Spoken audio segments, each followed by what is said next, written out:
Welcome to footballgameplan.com, where football makes sense. That's Emery Hunt, the czar of the playbook, and I'm Tyler Merkovich.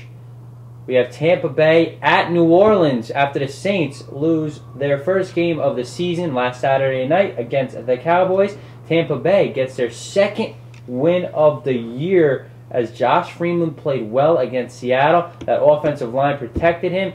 He moved the chains a lot. Third down conversion rate was good, and it was a big turnaround compared to the season they are currently having. So what are your keys to victory for the Bucs? Bucs have to think back to the first time they played the Saints to that first drive. They were able to move the football effectively down the field by running the football, play action, short passes, and then they were able to get the touchdown pass at the end of the first drive to cap it off. So they have to remember to balance their offense and run the football downhill against the Saints. If Cedric Ellis is not in there, then you know it's all open for the Bucs to run the football with Cadillac Williams and Derek Ward, who's also showed up this week in the Tampa Bay uniform. So they have to run the football at the Saints. Second, if Malcolm Jenkins is opposite Antonio Bryant, you have to throw at him. That is the weak spot of that secondary. Until Greer and Porter gets back to 100%, they have to really test the rookie Malcolm Jenkins. But I think Porter is going to start this week, being that he played last week and played exceptionally well. So I think he's ready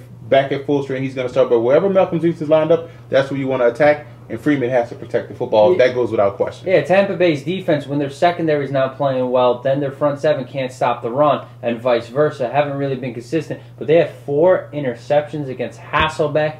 They really played well against Seattle. But that Seattle, the Saints, better offensive line, better receivers, a better quarterback. So in the Dome, you know they're going to want to bounce back, and it's going to be a tough task for the Bucs. So how can the Saints not blow this one and take care of business? Well, the Saints cannot, but Tampa cannot stop the run. So the Saints really can run the football at ease this week against Tampa Bay. You look at what the Saints have. Those 3 talented tailbacks are over 4.5 yards a carry. Sean Payton cannot get away from the run. We said that was a key last week, and he got away from it early. So he can't get away from the run this week.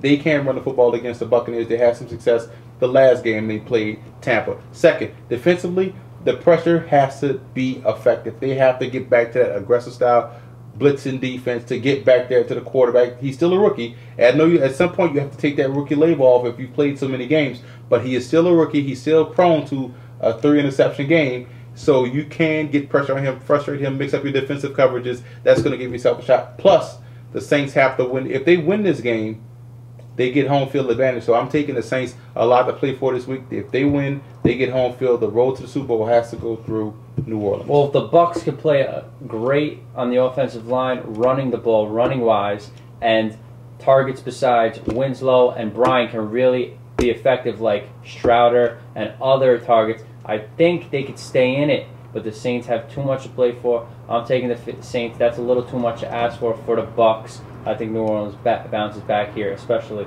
playing for that home field advantage.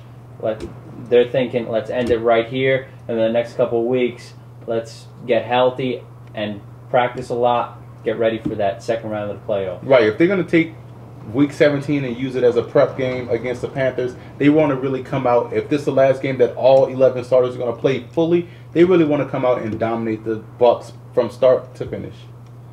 For more, visit footballgameplan.com/NFL.